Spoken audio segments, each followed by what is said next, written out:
সারা দিন হয়ে গেল, শুধু একটি পাখি শিকার করতে পারলাম, তাও আবার পাখিটি মরে গেল। একে তো কেউ কিনবেও না। যাই হোক, কিছুক্ষণের মধ্যেই সন্ধ্যা নেমে আসবে, আমাকে বাড়ি যেতে হবে।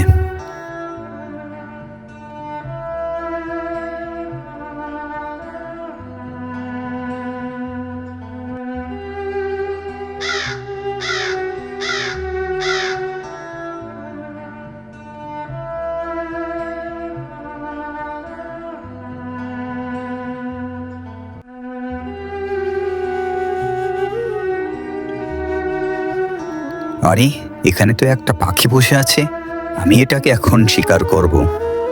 এই বলে শিকারী পাখিটির দিকে তীর ছুঁড়ে মারে। তীর লাগতেই পাখিটি জমিনের উপর পড়ে যায়। বাহ বাহ, একটা শিকার মিলে গেছে, একে পেছি আজকের মতো চলা যাবে। ওহে শিকারি, তুমি আমাকে কেন মারছো? আমি তোমার কি ক্ষতি করেছি? তোমাকে মারার বা ধরার কোনো শখ নেই আমার, এ কাজ শুধুমাত্র আমার এই পাপি পেটের জন্য করছি। হে শিকারি, তুমি আমাকে মেরো না, তুমি আমাকে মুক্ত করে দাও। তুমি আমাকে তোমার সাথে করে নিয়ে যাও, আমি তোমার জীবন বদলে দেব। যদি আমি এই কাজ না করি তাহলে আমি খাবো কি? হ্যাঁ, আমি সত্য বলছি। ঠিক আছে, তোমাকে আমার সাথে করে নিয়ে যাব, কিন্তু তুমি কি সত্যি আমার জীবন বদলে দিতে পারবে? তুমি আমার কথা বিশ্বাস করো। ঠিক আছে, তাহলে তুমি চলো আমার সাথে আমার ঘরে।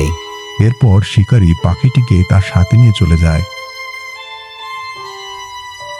পাখি, তুমি এই জায়গায় বসো, আমি তোমার ক্ষত স্থানে ওষুধ লাগিয়ে দিচ্ছি, এখানে বসে তুমি আরাম করো। এরপর শিকারী ওষুধ আনতে যায় এবং কিছুক্ষণের মধ্যে ওষুধ এনে পাখিটির ক্ষত স্থানে লাগিয়ে দেয়।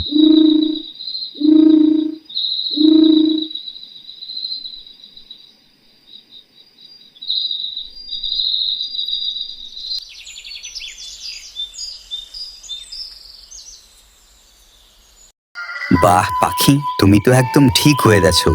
আচ্ছা, তুমি এখানে বসো, আমি শিকার করতে যাই।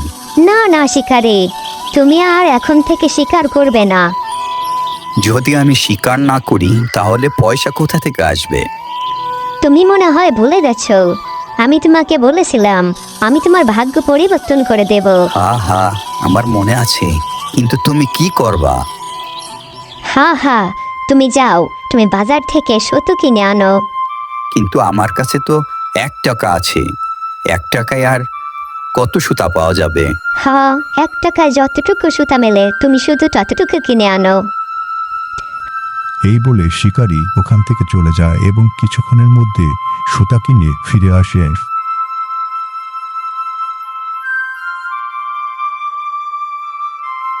আমি সুতা কিনে নিয়ে আসছি। হ্যাঁ, তুমি এগুলো এখানে রেখে যাও, আমি এগুলো রাতে ব্যবহার করব।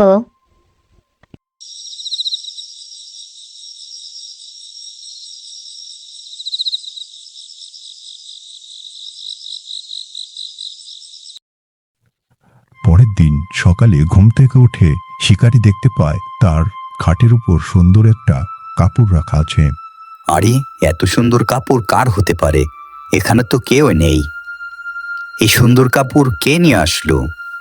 হে শিকারি, তুমি এত আজব হচ্ছ কেন? এ কাপড় আমি তৈরি করেছি। এ কাপড় তুমি তৈরি করেছো? আমার তো বিশ্বাসই হচ্ছে না। হে শিকারি, তুমি আমার কথা বিশ্বাস করো, এ কাপড় আমি তৈরি করেছি, এগুলো এখন তুমি বাজারে বিক্রি করে আসো। এরপর শিকারী কাপড় নিয়ে বাজারে বিক্রি করার উদ্দেশ্যে যায়, কিন্তু তার মনে বহু প্রশ্ন জাগতে থাকে। সাধারণ একটা পাখি কিভাবে এত সুন্দর কাপড় তৈরি করতে পারে? আমার তো বিশ্বাসই হচ্ছে না, এটা কোনো সাধারণ পাখি হতেই পারে না।